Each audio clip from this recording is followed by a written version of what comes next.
લેક્ચરમાં આપણે ડિસ્કસ કર્યું હતું કે એગ્રીકલ્ચર ક્ષેત્રે બાયોટેકનોલોજી કેવી રીતે ઉપયોગી છે અને આ પાઠમાં આપણે ડિસ્કસ કરવાના છીએ કે મેડિસિન એટલે કે ઔષધીય ક્ષેત્રે બાયોટેકનોલોજી કેવી રીતે ઉપયોગી છે.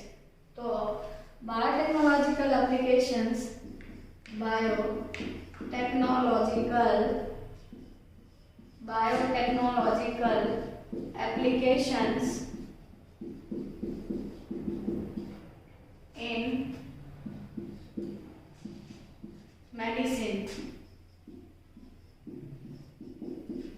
મેડિસિન અથવા ઔષધીય ક્ષેત્રે જે છે કે બાયોટેકનોલોજી કેવી રીતે ઉપયોગી છે એ આપણે સમજવાના છીએ.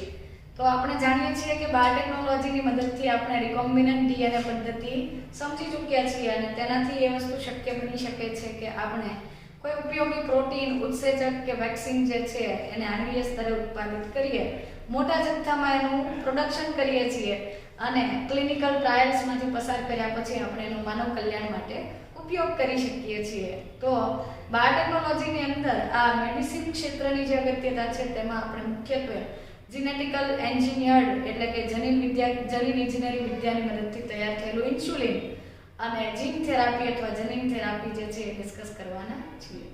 તો recombinant DNA technological processes recombinant DNA technological processes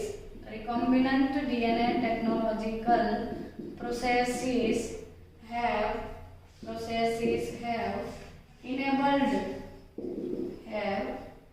enabled the mass production of safe and more effective therapeutic drugs.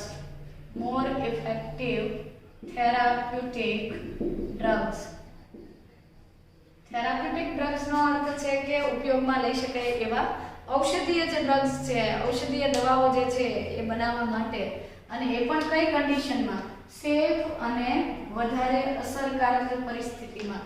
મતલબ કે રિકોમ્બિનન્ટ ડીએનએ પદ્ધતિનો ઉપયોગ કરીને આપણે એનો આ પ્રોસેસીસ જે છે they have made a great impact, marvelous impact on healthcare પ્રત્યેની આ એની અસર છે એવું કહી શકાય કે રિકોમ્બિનન્ટ ડીએનએ ટેકનોલોજી જે છે has made a great impact, immense impact on the healthcare. મતલબ કે સ્વાસ્થ્ય સંબંધિત જે સુવિધાઓ પ્રાપ્ત થાય એની અંદર બહોળું પરિવર્તન લાવ્યું છે બાયોટેકનોલોજીએ.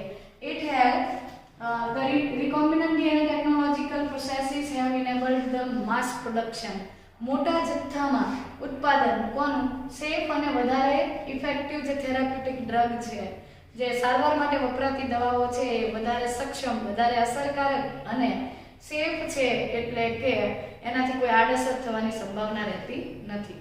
તો આવા જે થેરાપ્યુટિક ડ્રગ છે further the recombinant therapeutic drugs do not cause any immune response as possible in case of it is very common in case of the similar product which is isolated from non-human sources. એટલે કે આપણે જનીન ઇજનેરી વિદ્યાની મદદથી એવું કરીએ છીએ કે મનુષ્યના જનીનોમાંથી જ એના માટેની જરૂરી પેદાશો કે નિપજો મેળવીએ. જ્યારે આવી નિપજો જ્યારે આપણે મનુષ્ય માટે વાપરીએ ત્યારે કોઈ આડઅસર કે સાઇડ ઇફેક્ટ થતી નથી, પણ આવી જ સેમ ટુ સેમ એના જેવી જ નિપજ આપણે કોઈ નોન હ્યુમન સોર્સમાંથી લઈએ, મનુષ્ય સિવાયના સજીવોમાંથી આવી કોઈ પેદાશ લઈએ તો તેની આડઅસર થવાની શક્યતા વધી જાય છે. સો it is as possible or as common in case of the similar product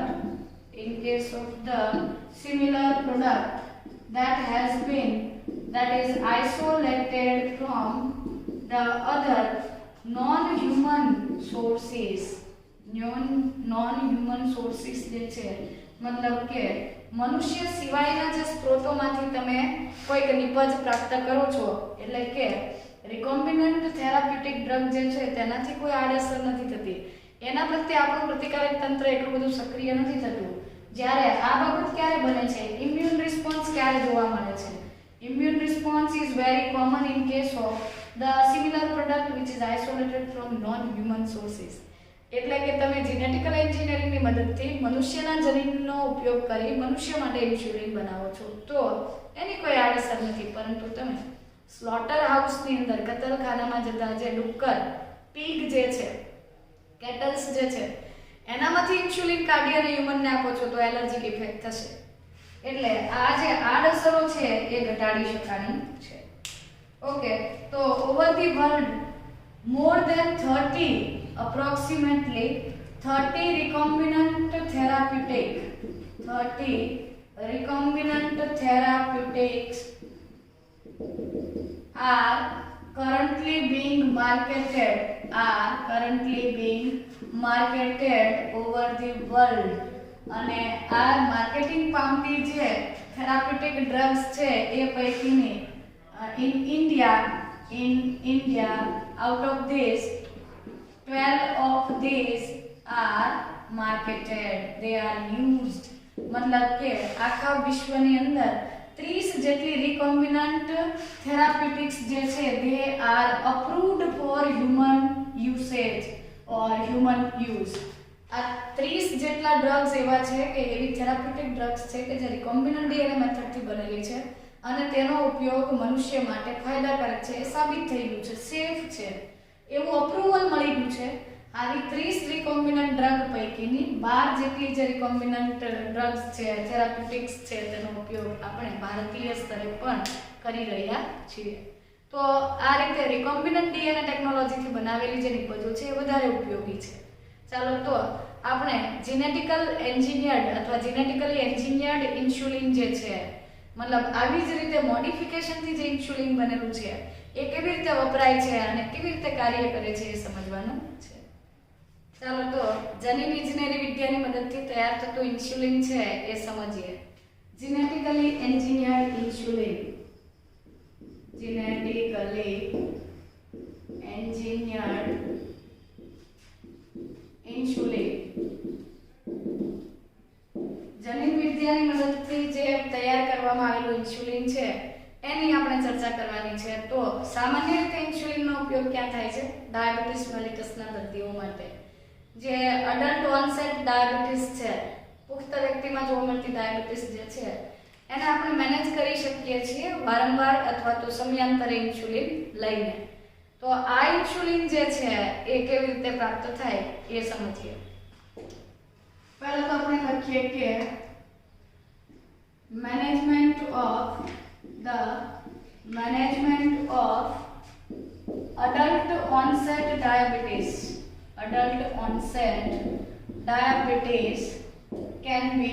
is possible by taking insulin at regular basis or regular intervals. मतलब કે જે વ્યક્તિને ડાયાબિટીસ છે એને સમયાંતરે ઇન્સ્યુલિન લઈ લે તો ડાયાબિટીસ જે છે એનાથી કંઈ બહુ વધારે પડતું નુકસાન થઈ જતું નથી. આમ છતાં તકેદારીઓ રાખવી પણ અગત્યની હોય છે. હવે પ્રશ્ન એ છે કે ધારો કે આવું ઇન્સ્યુલિન જે છે એ વ્યક્તિના શરીરમાં ઓછું બને છે પરંતુ હ્યુમન ઇન્સ્યુલિન અવેલેબલ જ ન હોય તો, એટલે એવો પ્રશ્ન પૂછ્યો છે કે what would the diabetic patient do if human insulin is not available in proper amount. मतलब કે ચાલો ડાયાબિટીસના દર્દીઓને ઇન્સ્યુલિનની જરૂર છે પરંતુ એને હ્યુમન ઇન્સ્યુલિન નથી મળતું, તો મનુષ્યને જેવું ઇન્સ્યુલિનની જરૂર છે એ ઇન્સ્યુલિન નથી મળતું, તો એવા કિસ્સામાં શું થઈ શકે? સીધી વસ્તુ છે કે આપણે શું કરતા હોઈએ, મનુષ્ય સિવાયના જે સસ્તનો છે અથવા સ્લોટર્ડ હાઉસની અંદર જતા જે કેટલ્સ અથવા દૂધાળા પશુઓ કે ડુક્કર અથવા પીગ જે છે એની અંદરથી ઇન્સ્યુલિન એક્ટિવ કરી શકાય, અલગ કરી શકાય. પણ પ્રશ્ન છે કે આ તો કેવું ઇન્સ્યુલિન થઈ ગયું, નોન હ્યુમન ઇન્સ્યુલિન થઈ ગયું. તો અન્ય પ્રાણીઓની અંદરથી ધારો કે આપણે નોન હ્યુમન ઇન્સ્યુલિન કલેક્ટ કરીએ છીએ અને આ નોન હ્યુમન ઇન્સ્યુલિન છે એ કોઈ વ્યક્તિના શરીરમાં દાખલ કરીએ તો શું એમાં કોઈ એની આડઅસર નહીં થાય? એના પ્રત્યે આપણો ઇમ્યુન રિસ્પોન્સ નહીં મળે. ઇમ્યુન રિસ્પોન્સનો અર્થ છે કે આપણું પ્રતિકારક તંત્ર જે છે એ એના પ્રત્યે સક્રિય થશે જ ને, એનો અવરોધ કરશે અને કેટલાક લોકોની અંદર એની એલર્જી અથવા તો કોઈ આડઅસરો દેખાશે. અથવા બીજો પ્રશ્ન એ છે કે સામાન્ય રીતે આવી આડઅસરો તો જોવા મળતી જ હોય છે, પરંતુ આ ઇન્સ્યુલિન લાવશું ક્યાંથી આપણે? તો શરૂઆતના સ્તરે જે ઇન્સ્યુલિન પ્રાપ્ત કરવામાં આવતું હતું તે the early insulin was in early days the insulin was isolated from, it was obtained or it was isolated from the slaughtered animals, cattle and pigs. આ pigs અથવા તો જે કેટલ્સ છે એટલે કે ડુક્કરો અને દૂધાળા પશુઓ જે છે, કતલખાનામાં જતા ઢોર ઢાંખર જે છે અથવા તો જે ડુક્કર છે એના સ્વાદુપિંડમાંથી, એના પેન્ક્રિયાઝમાંથી પહેલા ઇન્સ્યુલિન એક્ટિવ કરવામાં આવતું હતું. એટલે કે કતલખાનામાં જતા પશુઓ, ઢોર ઢાંખર અને ડુક્કરો જે છે તેમાંથી એમના શરીરમાંથી આપણે ઇન્સ્યુલિન પ્રાપ્ત કરતા હતા. એમનું પેન્ક્રિયાઝ જે છે, પેન્ક્રિયાઝ અથવા એમનું જે સ્વાદુપિંડ જે છે એ સ્વાદુપિંડમાંથી આપણે ઇન્સ્યુલિન મેળવતા હતા. અને આવું ઇન્સ્યુલિન જ્યારે હ્યુમન્સને આપવામાં આવતું હતું ત્યારે કેટલાક લોકોની અંદર એલર્જીક રિએક્શન્સ જોવા મળેલા હતા. કેટલાકને એની આડઅસરો થતી હતી. આમ છતાં કોઈ વિકલ્પ હતો નહીં. એટલે જ્યાં સુધી રિસર્ચ ના થયું, જ્યાં સુધી જેનેટિકલી એન્જિનિયર્ડ ઇન્સ્યુલિન પ્રાપ્ત ન થયું ત્યાં સુધી તો આ જ પદ્ધતિ ચાલતી રહી અને ઘણા બધા લોકોને એની આડઅસરો જોવા મળતી હતી, એલર્જીક રિએક્શન્સ જોવા મળતા હતા. એ બહુ સામાન્ય હતું. ત્યાર પછી બીજો પ્રશ્ન એમ પણ પૂછ્યો છે કે ધારો કે આવું insulin, if the insulin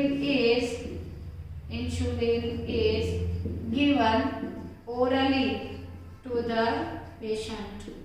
orally એટલે મુખ દ્વારા.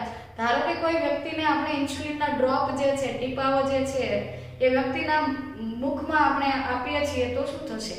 મોઢેથી જ્યારે ઇન્સ્યુલિન આપવામાં આવે છે ત્યારે ઇન્સ્યુલિન એક પેપ્ટાઇડ હોર્મોન છે, પ્રોટીન ધરાવતો અંતઃસ્ત્રાવ છે અને એ પાચન માર્ગમાં જશે તો એનું પાચન થઈ જશે, તેમાંથી તો એમિનો એસિડ બની જાય. આથી આવા ઇન્સ્યુલિનના ઇન્જેક્શન જ લેવા પડે જેથી એ સીધું રુધિરમાં જાય. એના પર કોઈ ઉત્સેચકીય પ્રક્રિયા થતી નથી કે તેનું પાચન થઈ શકતું નથી. આથી પહેલી વસ્તુ એ છે કે નોન હ્યુમન સોર્સમાંથી જે ઇન્સ્યુલિન લેવામાં આવે છે એમાં આપણું પ્રતિકારક તંત્ર સક્રિય બનતું હોવાથી આ પ્રકારની પદ્ધતિ જે છે એ આ પદ્ધતિથી ઇન્સ્યુલિન લેવું યોગ્ય નથી. બીજું કે એલર્જીક રિએક્શન ઉપરાંત આ ઇન્સ્યુલિન જે છે એ વ્યક્તિમાં ઓરલી આપવું પણ શક્ય નથી. મોઢેથી ઇન્સ્યુલિન આપવાથી શું થાય છે? પાચન માર્ગમાંથી પસાર થવાથી તે પાચિત થાય છે અને સક્રિયતા ગુમાવે છે. તો આ રીતે આ બે પ્રશ્નો હતા કે જેને સોલ્વ કરવા માટે જેનેટિકલી એન્જિનિયર્ડ ઇન્સ્યુલિન બનાવવામાં આવ્યું છે. ચાલો તો જેનેટિકલ એન્જિનિયર્ડ ઇન્સ્યુલિન જે છે એની શું જરૂર હતી કે હવે અન્ય મનુષ્ય સિવાયના પ્રાણીમાંથી મળેલું ઇન્સ્યુલિન તો એલર્જીક હતું, આડઅસરો થતી હતી. આ માટે જરૂરિયાત હતી કે આપણે એવા કોઈક બેક્ટેરિયાની સ્ટ્રેન શોધી કાઢીએ કે જેની અંદર આપણે આપણું ઇન્સ્યુલિન દાખલ કરીએ. આપણું ઇન્સ્યુલિન જે છે એ બનાવવા માટેનું જવાબદાર જનીન ઓળખવું, એ જનીનને વાહકની મદદથી પેલા યજમાન કોષમાં તબદીલ કરવું અને બસ આવો જો યજમાન કોષ બની જાય તો પછી મોટા પાયે પર આપણે બેક્ટેરિયાની અથવા યજમાન કોષની વૃદ્ધિ પ્રેરીએ અને બહુ બધું ઇન્સ્યુલિન પ્રાપ્ત કરી શકાય અને અલગીકૃત કરી અને તેનું લોકો સુધી મોકલી શકાય. પરંતુ પહેલા એ સમજીએ કે સામાન્ય રીતે ઇન્સ્યુલિન ક્યાંથી આવે છે. Normally the insulin is produced in the islets of Langerhans in the pancreas of an organism. જે તે વ્યક્તિનું પેન્ક્રિયાસ જે છે, પેન્ક્રિયાસ એટલે કે સ્વાદુપિંડ જે છે એની અંદરના બીટા કોષો જે છે, આઇલેટ્સ ઓફ લેંગરહાન્સના બીટા સેલ્સ જે છે, આ સ્વાદુપિંડના બીટા કોષો જે છે એમાં ઇન્સ્યુલિન બનાવવાની ક્ષમતા છે. ઇન્સ્યુલિન જે છે ખરેખર તો it is a peptide hormone. એ પેપ્ટાઇડ અંતઃસ્ત્રાવ છે and it comprises two polypeptide chain A and chain B both are connected with each other by disulfide bridge. શૃંખલા A જે છે, A ચેઇન જે છે અથવા A શૃંખલા જે છે એની અંદર 21 એમિનો એસિડ્સ પ્રેઝન્ટ હોય છે અને B ચેઇન જે છે, B શૃંખલા જે છે એ પણ એક પોલીપેપ્ટાઇડ ચેઇન છે અને તેની અંદર 30 એમિનો એસિડ્સ આવેલા હોય છે. તો નોર્મલી ઇન્સ્યુલિન જે છે સ્વાદુપિંડના લેંગરહાન્સના કોષપુંજો પૈકીના બીટા સેલ્સમાંથી બને છે અને એ પેપ્ટાઇડ અંતઃસ્ત્રાવ છે કે જેની અંદર બે પોલીપેપ્ટાઇડ શૃંખલાઓ છે, A શૃંખલા અને B શૃંખલા. A અને B શૃંખલા એકબીજા સાથે ડાયસલ્ફાઇડ બંધથી, ડાયસલ્ફાઇડ બ્રિજ જે છે એનાથી કનેક્ટેડ છે, એકબીજા સાથે જોડાયેલી હોય છે. પરંતુ સામાન્ય રીતે સંશ્લેષણ પામતું ઇન્સ્યુલિન જે છે, normally the insulin is synthesised in the prohormone form. મતલબ કે પ્રાથમિક અંતઃસ્ત્રાવ જેવી રીતે પ્રો એન્ઝાઇમ બને કે જે નિષ્ક્રિય હોય પછી એ સક્રિય થાય, એવી રીતે પ્રો હોર્મોન તરીકે સિન્થેસાઇઝ થાય છે અને એ pro normally the insulin is synthesized as a prohormone એટલે પ્રાથમિક ઉત્સેચક તરીકે એ સર્જાય છે, સંશ્લેષણ પામે છે અને એ પ્રોહોર્મોન તરીકે સંશ્લેષણ પામે છે ત્યારે શું થશે? આ પ્રોહોર્મોન જે છે એને તમારે મેચ્યોર ઇન્સ્યુલિન જે છે like a proenzyme, it is like a proenzyme ઉત્સેચક કે જે નિષ્ક્રિય છે એવી રીતે આ અંતઃસ્ત્રાવ સીધું કાર્ય કરી શકતો નથી. એને આપણે મેચ્યોર ઇન્સ્યુલિનમાં કન્વર્ટ કરવું પડે અને એ માટે કોઈ સ્પેસિફિક પ્રોસેસ કરવાની જરૂર પડે છે. આ પ્રો હોર્મોન જે છે, આ પ્રો ઇન્સ્યુલિન જે છે એની અંદર શૃંખલા તો છે પણ એક જે છેડો છે એક્સ્ટ્રા સ્ટ્રેચ જોવા મળે છે જેને કહેવાય છે સી પેપ્ટાઇડ અને મેચ્યોર જે ઇન્સ્યુલિન છે તેની અંદર સી પેપ્ટાઇડ નામનું એક્સ્ટ્રા સ્ટ્રેચ જે છે લંબાયેલો છેડો જે છે એ હોતો નથી. તો pro insulin has an extra stretch. It has an extra stretch which is known as C peptide. અને આ લંબાયેલી જે C peptide છે, આ જે C peptide નામની શૃંખલા છે, it is not present in C peptide is absent in mature insulin. પુખ્ત અથવા પરિપક્વ ઇન્સ્યુલિન જે છે એની અંદર તો આવી કોઈ સી પેપ્ટાઇડ જેવી સ્ટ્રેચ અથવા લંબાયેલો ટુકડો જે છે તે જોવા મળતો નથી અને આ લંબાયેલો ટુકડો જે છે, આ સ્ટ્રેચ અથવા સી પેપ્ટાઇડ જે છે એને આપણે દૂર કરવો પડે. તો સૌથી મોટો પ્રશ્ન આ જ હતો કે ધારો કે આપણે ઇન્સ્યુલિન બનાવશું પણ એ તો સી પેપ્ટાઇડ સ્વરૂપે બનશે અને એનું જે સી પેપ્ટાઇડ છે એને પ્રોસેસિંગ કરીને રિમૂવ કરવો અને એનું અસેમ્બલિંગ કરવું મેચ્યોર ઇન્સ્યુલિનમાં એ ટાસ્ક જે હતું એ ડિફિકલ્ટ હતું અને આ જે અઘરું કાર્ય છે એ પૂરું કર્યું હતું અમેરિકન કંપની એલી લિલી નામની કંપની જે છે ઇન 1983 માં એક અમેરિકન કંપની જે છે, અમેરિકન કંપની એલી લિલી જે છે, આ એલી લિલી નામની કંપની દ્વારા મેચ્યોર ઇન્સ્યુલિન બનાવવાની પ્રોસેસ કરવામાં આવી હતી જેમાં તેમણે રિકોમ્બિનન્ટ ડીએનએ ટેકનિકની મદદથી ઇન્સ્યુલિન બનાવ્યું હતું. આ પહેલો પ્રશ્ન હતો કે મનુષ્યનું ડીએનએ તો લાંબુ છે 2.2 મીટર, આટલા લાંબા ડીએનએ કટ કેવી રીતે કરવું અને કેવી રીતે ઇન્સ્યુલિન બનાવવું? તો આ કંપનીએ ઇન્સ્યુલિન માટેની A ચેઇન અને B ચેઇન જે છે એના સંશ્લેષણ માટેના જવાબદાર જે જીન્સ હતા, રિસ્પોન્સિબલ જે જનીનો હતા એને એકત્રિત કર્યા, એને અલગીકૃત કર્યા by cutting with the enzyme EcoR1. Eco R1 જે છે આ ઉત્સેચકની મદદથી એણે મનુષ્યનું ડીએનએ કટ કર્યું અને મનુષ્યના ડીએનએ માંથી બે ટુકડાઓ એમણે લીધા, એક A શૃંખલા માટેનો, એક B શૃંખલા માટેનો. સિમિલરલી એણે વાહક અથવા પ્લાઝમિડ વેક્ટર લીધું, એને પણ આ જ રીતે કટ કર્યું. એક પ્લાઝમિડ એવું હતું કે જેમાં A શૃંખલાનું જનીન જે છે તબદીલ થયું હતું, બીજું પ્લાઝમિડ એવું હતું કે જેની અંદર B શૃંખલા બનવાનું જનીન હતું. અને ત્યાર પછી એમણે આ પ્લાઝમિડને બેક્ટેરિયામાં દાખલ કર્યા અને બેક્ટેરિયાની અંદર જનીન અભિવ્યક્તિ થઈ અને એમણે A અને B શૃંખલાઓ પ્રાપ્ત કરી, આ A શૃંખલા અને આ B શૃંખલા. ત્યારબાદ સ્વતંત્ર રીતે બનાવેલી A શૃંખલા અને B શૃંખલાઓને એમણે ડાયસલ્ફાઇડ બોન્ડથી જોડી અને મેચ્યોર ઇન્સ્યુલિન તૈયાર કર્યું હતું. તો આ રીતે હાલમાં આ ઇન્સ્યુલિન જે છે એ મોટા પાયા પર ઉત્પાદન પામે છે, શુદ્ધિકરણ થાય છે અને ત્યાર પછી યોગ્ય પ્રિઝર્વેટિવ ઉમેરી પેકેજિંગ થઈ અને વિતરણ પામે છે. તો શરૂઆતમાં ઇન્સ્યુલિન બનાવવું ખૂબ જ મોટો પ્રશ્ન હતો. એ ટાઈમે આપણે કતલખાનામાં જતા ઢોર ડાકર કે જે ડુક્કરો હતા એના પેન્ક્રિયાસમાંથી બનાવતા હતા, પરંતુ તેની આડઅસર હતી જેને દૂર કરવા માટે રિકોમ્બિનન્ટ ડીએનએ ટેકનોલોજી અથવા તો જીનેટિકલ એન્જિનિયરિંગની મદદથી આપણે મેચ્યોર ઇન્સ્યુલિન બનાવવાની પદ્ધતિ સમજી ચૂક્યા છીએ.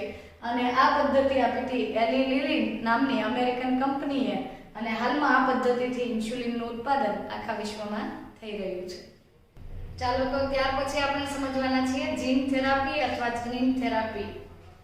જીન થેરાપી જે છે અથવા જનીન થેરાપી જે છે એ એક એવી પદ્ધતિ અથવા એક એવી થેરાપ્યુટિક છે, એક એવી સારવાર પદ્ધતિ છે કે જેની અંદર આપણે જેનેટિક વિકૃતિને દૂર કરી અને તેના સ્થાને યોગ્ય તંદુરસ્ત જનીનો જે છે એ દાખલ કરી શકીએ છીએ, તબદીલ કરી શકીએ છીએ. એટલે પ્રશ્ન છે કે શું વિકૃત જનીનના સ્થાને આપણે તંદુરસ્ત જનીન તબદીલ કરી શકીએ? હા, એ પાર્શિયલી એટલું પોસિબલ બન્યું છે કે જેની અંદર આપણે વિકૃત જનીનના બદલે સક્રિય અથવા તો યોગ્ય જે જનીનનો ક્રમ છે એ દાખલ કરી શકીએ છીએ અને એના વડે આપણે યોગ્ય નિપજો જે છે એ પ્રાપ્ત કરી શકીએ છીએ. તો કરેક્શન કરવાની આ પદ્ધતિને જીન થેરાપી કહેવામાં આવે છે. તો જીન થેરાપી જે છે, જીન therapy is a collection of methods. Gene therapy is a collection of methods that allows the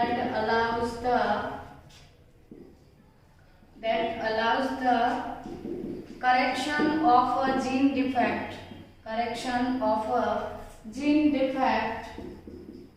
that has been diagnosed in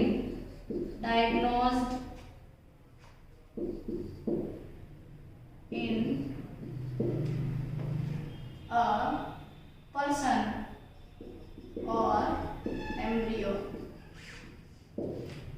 So gene therapy જે છે is a collection of method that allows the correction of a gene defect that has been diagnosed in a child or embryo.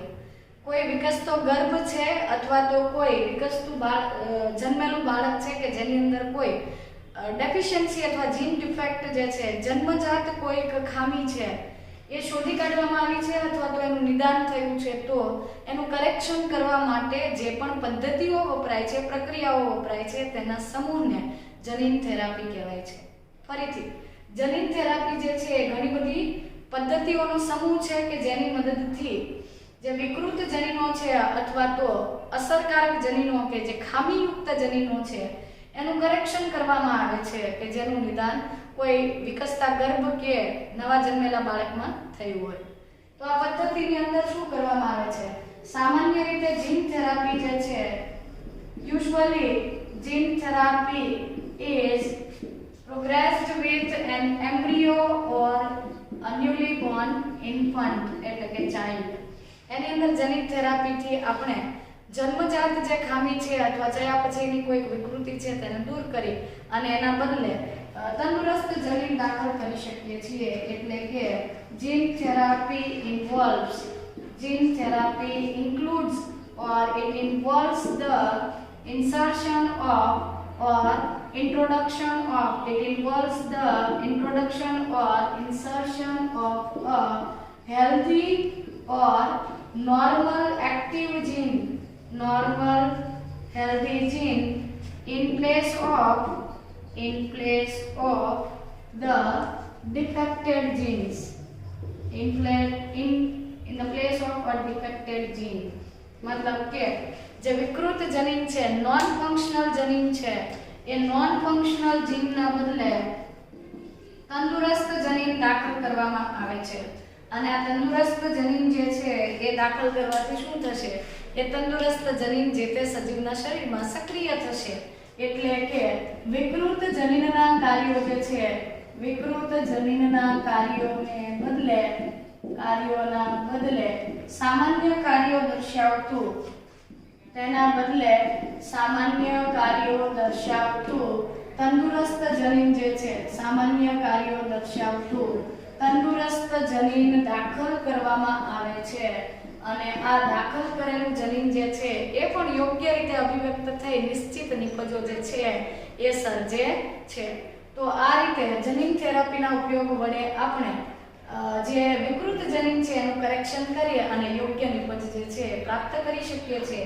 એટલે કે જે તે વ્યક્તિમાં જે ડિફેક્ટેડ જીન હતું અથવા વિકૃત જનીન જે હતું એ ડિફેક્ટેડ જીનના લીધે ડિફેક્ટિવ પ્રોટીન મળતું હતું અથવા કોઈ પર્ટિક્યુલર ઉત્સેચક બનતો જ નહોતો.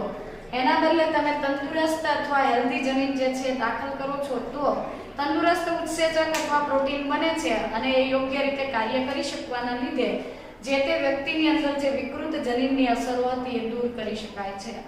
આમ છતાં જનીન થેરાપી જે છે એની ઉપયોગિતા જે છે મર્યાદિત હોય છે અને એ ખૂબ જ એક્યુરેટલી કરવી પડતી હોય છે. છતાં પણ 100% તે જે તે ડિઝીઝ અથવા તો રોગ છે એના માટે સંપૂર્ણપણે અસરકારક નીવડે એવું જરૂરી નથી. ચાલો તો જનીન થેરાપી કેવી રીતે કાર્ય કરે છે અને કેવી રીતે સંશોધન પામેલી છે એ સમજીએ તો ફર્સ્ટ જીન થેરાપી જે છે, પહેલી જનીન થેરાપી જે છે, it was given to a 4-year-old girl child. મતલબ કે 4 વર્ષની એક બાળકી જે છે તેને આ જનીન થેરાપી આપવામાં આવી હતી. તો the first gene therapy, the first effective gene therapy was given to a 4-year-old girl child in ADA deficiency, adenosine deaminase deficiency.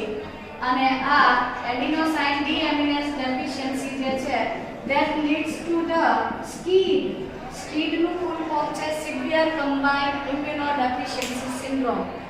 આ એક એવી બીમારી છે કે જેમાં વ્યક્તિની અંદર એડિનોસાઇન ડીએમિનેઝ નામનો ઉત્સેચક બનતો નથી અને આ એડિનોસાઇન ડીએમિનેઝ ઉત્સેચક બનાવતું જનીન ગેરહાજર હોવાના લીધે વ્યક્તિનું ઇમ્યુન સિસ્ટમ જે છે, પ્રતિકારક તંત્ર જે છે એ નિષ્ક્રિય બને છે અથવા પ્રતિકારક તંત્ર જે છે એ કાર્યક્ષમતા જે છે એમાં ઘટાડો દર્શાવે છે. તો SCID નું ફૂલ ફોર્મ લખી દઈએ, severe combined immunodeficiency syndrome. severe combined immunodeficiency syndrome જે છે આ સિન્ડ્રોમની અંદર કોઈ એક ચિહ્ન કે એક લાક્ષણિકતા જોવા મળતી નથી. એડિનોસાઇન ડીએમિનેઝ એક ઉત્સેચક છે કે જે સામાન્ય સ્થિતિમાં બને છે અને એના કારણે આપણું પ્રતિકારક તંત્ર યોગ્ય રીતે કાર્ય કરે છે. પરંતુ જે વ્યક્તિની અંદર એડિનોસાઇન ડીએમિનેઝ, એડિનોસિન અથવા એડિનોસાઇન ડીએમિનેઝ એનું ડીએમિનેશન કરતો ઉત્સેચક છે, એડિનોસાઇનનું ડીએમિનેશન અથવા એનું વિઘટન કરતો જે ઉત્સેચક છે જેને આપણે એડિનોસાઇન ડીએમિનેઝ કહીએ છીએ, આ ઉત્સેચક કેટલીક વ્યક્તિમાં બનતો નથી. એનું રીઝન શું છે? જે વ્યક્તિના શરીરમાં due to the deletion of adenosine deaminase encoding gene જે છે મતલબ કે આ ઉત્સેચક બનવાની માહિતી દર્શાવતું જનીન છે એ ડિલીશન પામે છે. મતલબ કે આવું જનીન જે છે એ લોપ પામે છે. જે તે વ્યક્તિના જે રંગસૂત્ર છે એના ઉપર રહેલું આ એડિનોસાઇન ડીએમિનેઝ બનવા માટેનું જવાબદાર જનીન ડિલીશન પામે છે, લોપ પામે છે, દૂર થાય છે અને એના કારણે જે તે વ્યક્તિમાં આ એડિનોસાઇન ડીએમિનેઝ એન્કોડિંગ જીન જે છે this is absent, the encoding gene is not present or it is absent in such ચાલો તો ફરીથી કહું, એડિનોસાઇન મતલબ કે જે સ્કિડના પેશન્ટ છે જેની અંદર severe combined immuno deficiency syndrome જોવા મળે છે, જેની અંદર ઇમ્યુનિટી જે છે અથવા તેનું ઇમ્યુન સિસ્ટમ જે છે એ કાર્યક્ષમતા જે છે એ ઘટે છે, મતલબ કે આવા બાળકોની ઇમ્યુન સિસ્ટમ એટલી બધી વિકસેલી હોતી નથી. તો severe combined immuno deficiency syndrome ધરાવતા બાળકો જે છે તેની અંદર એક એડિનોસાઇન ડીએમિનેઝ ઉત્સેચકનું એન્કોડિંગ કરતું, એનું સંકેતન કરતું જનીન જે છે, સંકેતન કરતું જનીન ડિલીશનથી લોપના કારણે દૂર થાય છે અને દૂર થવાથી આવું જનીન તેમાં ગેરહાજર છે. આથી આ વ્યક્તિમાં એડિનોસાઇન ડીએમિનેઝ નામનો ઉત્સેચક જે છે એ બનતો નથી અને પરિણામે એડિનોસાઇન જે છે એનું ડીએમિનેશન થઈ શકતું નથી અને પ્રતિકારક તંત્ર જે છે, ઇમ્યુન સિસ્ટમ જે છે, રોગ પ્રતિકારકતા જે છે એ ઘટે છે. તો આવા વ્યક્તિની અંદર આ બીમારી જે છે, સ્કિડ જે છે એ જન્મજાત જોવા મળતી બીમારી હતી અને પહેલી જનીન થેરાપી જેને આપવામાં આવી એ છોકરી 4 વર્ષની હતી કે જેની અંદર આ સ્કિડ અથવા તો severe combined immuno deficiency સિન્ડ્રોમના symptoms જોવા મળતા હતા કે જેની અંદર ફેફસાની અંદર શ્લેષ્માનો ભરાવો થવો, રોગ પ્રતિકારકતા ઘટવી, વારંવાર બીમાર પડવું વગેરે અને કોઈ પણ પ્રકારના સૂક્ષ્મજીવો જે છે એના પ્રત્યે પૂરતો પ્રતિકાર કરી શકવાની એક ક્ષમતા ધરાવતું નથી. તો ચાલો સમજીએ કે આની જનીન થેરાપી અથવા જીન થેરાપી કેવી રીતે બનાવી શકાય. ચાલો તો ફર્સ્ટ જે જીન થેરાપી છે એ સ્કિડ માટેની હતી, severe combined immuno deficiency syndrome, જેમાં એડિનોસાઇન ડીએમિનેઝ જે છે, એડિનોસાઇન ડીએમિનેઝ નામનો ઉત્સેચક બનતો નથી. આવી વ્યક્તિની અંદર જીન થેરાપી બે રીતે આપણે આપી શકીએ છીએ. પહેલી પદ્ધતિ એવી છે કે જેમાં તમે જે તે રોગિષ્ટ વ્યક્તિ જે છે, બાળક જે છે એનું બોન મેરો ટ્રાન્સપ્લાન્ટેશન કરી દો. તો પહેલી મેથડ એ થઈ શકે કે જેની અંદર બોન મેરો ટ્રાન્સપ્લાન્ટેશન કરીએ અને એની અંદર એનું અસ્થિ મજ્જા જે છે, જે સ્ટેમ સેલ્સ ધરાવતું બોન મેરો છે, આ અસ્થિ મજ્જાને આપણે રિપ્લેસ કરી દઈએ અને તંદુરસ્ત જનીનો ધરાવતું બોન મેરો દાખલ કરીએ. તો આવા વ્યક્તિ જે છે એના લિમ્ફોસાઇટ અથવા લસિકા કણો જે છે એ પૂરતા પ્રમાણમાં ડીએમિનેઝ ઉત્સેચક બનાવશે અને એડિનોસાઇન ડીએમિનેઝ ઉત્સેચક બનવાથી વ્યક્તિની તંદુરસ્તી સારી રહેશે. બીજો ઓપ્શન એ પણ કરી શકાય કે by providing the active adenosine deaminase enzyme, by providing the active adenosine deaminase enzyme to the patient. એટલે કે જે તે રોગિષ્ટ વ્યક્તિ જે છે, જે દર્દી છે એને બે રીતે સારવાર આપી શકાય. બોન મેરો ટ્રાન્સપ્લાન્ટ જે છે એને આપણે ગુજરાતીમાં કહીએ છીએ અસ્થિ મજ્જાનું પ્રત્યારોપણ કરવું. અસ્થિ મજ્જા બદલાવીને આપણે કરેક્શન કરી શકીએ અથવા એક્ટિવ એડિનોસાઇન ડીએમિનેઝ જે છે આ ઉત્સેચક સીધો આપણે એને ઇન્જેક્શનથી આપતા રહીએ. આમ છતાં આ બંને થેરાપી જે છે, બંને પદ્ધતિ છે એની એક મર્યાદા છે. However, the limitation of both of these therapy is both of them are these are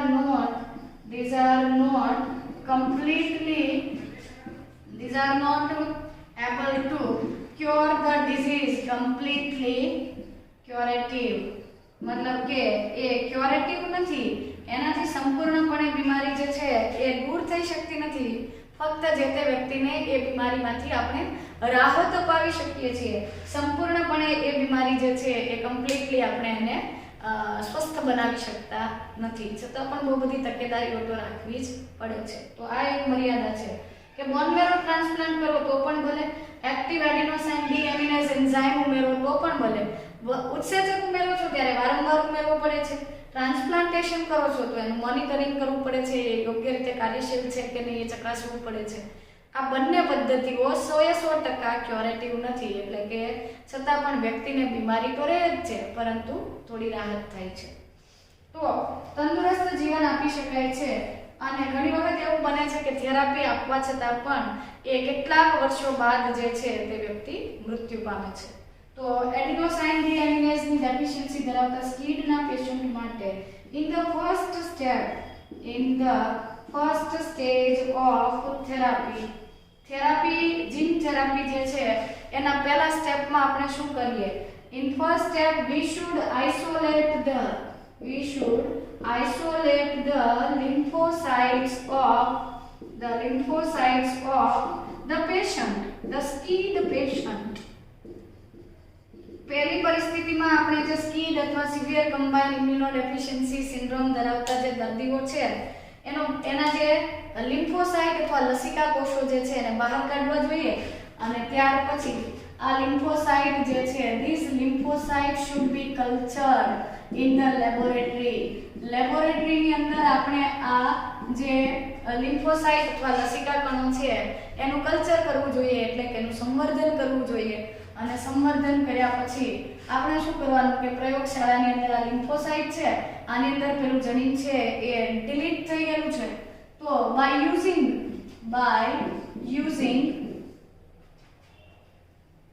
a retrovirus vector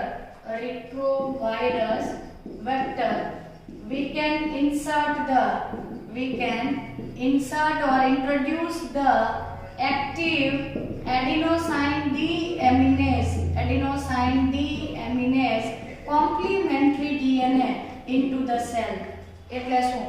આપણે જે વ્યક્તિની સારવાર કરી રહ્યા છે એના લસિકા કોષોને આપણે અલગીકૃત કર્યા અને અલગીકૃત કરેલા લસિકા કોષોની અંદર આપણે એક તંદુરસ્ત જનીન દાખલ કરવાના છીએ, જેના માટે આપણે રિટ્રોવાયરસનો ઉપયોગ કરીશું કે જેની અંદર આપણે તંદુરસ્ત એડિનોસાઇન ડીએમિનેઝ બનવા માટેનું જવાબદાર જનીન એ જનીન જે છે કોમ્પ્લિમેન્ટરી જનીન જે છે એ સીડીએનએ આ વાયરસની મદદથી આ વાયરસમાં દાખલ કરીએ. વાયરસ જે છે એ આ કોષને એનું ઇન્ફેક્શન લાગશે અને ત્યાર પછી આ જનીન જે છે એ વાયરસમાંથી પેલા વ્યક્તિમાં જશે.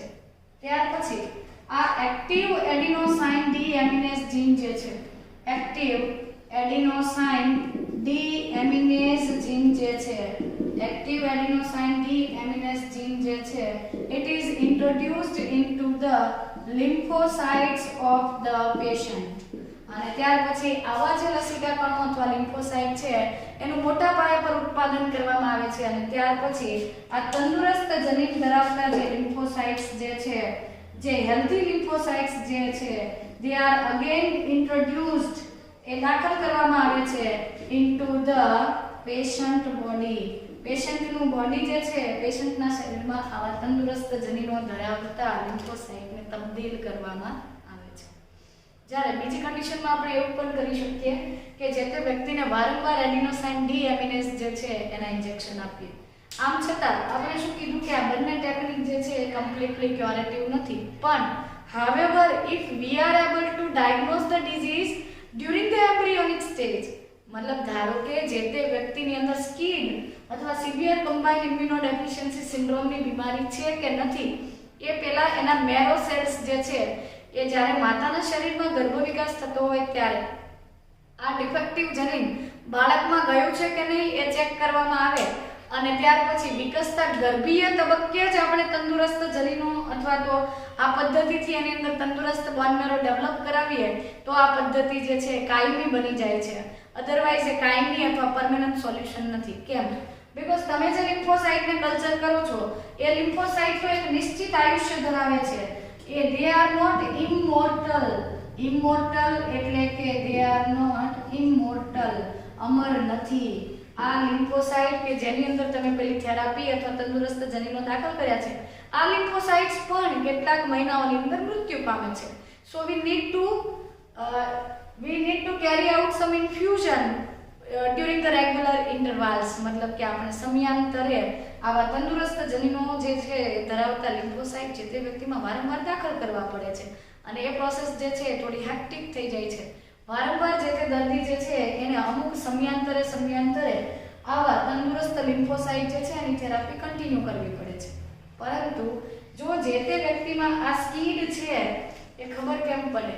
બે વ્યક્તિ કે જે સ્કીડ થવા માટેના જનીનો ધરાવે છે, વાહકો છે, જેની અંદર પોતાને સ્કીડ નામની બીમારી નથી પરંતુ માતા અને પિતા બંનેની અંદર સ્કીડ માટેનું ડિફેક્ટિવ જીન પ્રેઝન્ટ છે, તો એવા જે માતા પિતા છે એ શું કરી શકે કે જ્યારે પ્રેગ્નન્સીના અર્લી સ્ટેજીસમાં જ એનું ડિટેક્શન કરાવે, એનું ટેસ્ટિંગ કરાવે કે વિકસતા ગર્ભીય કોષોને બહાર કાઢવા અને એનો જનીનિક સ્તરે એનું ડાયગ્નોસિસ કરવામાં આવે કે આની અંદર સ્કીડ માટેના જવાબદાર જનીનો જે છે મતલબ એડીએ ડેફિશિયન્સી છે કે કેમ.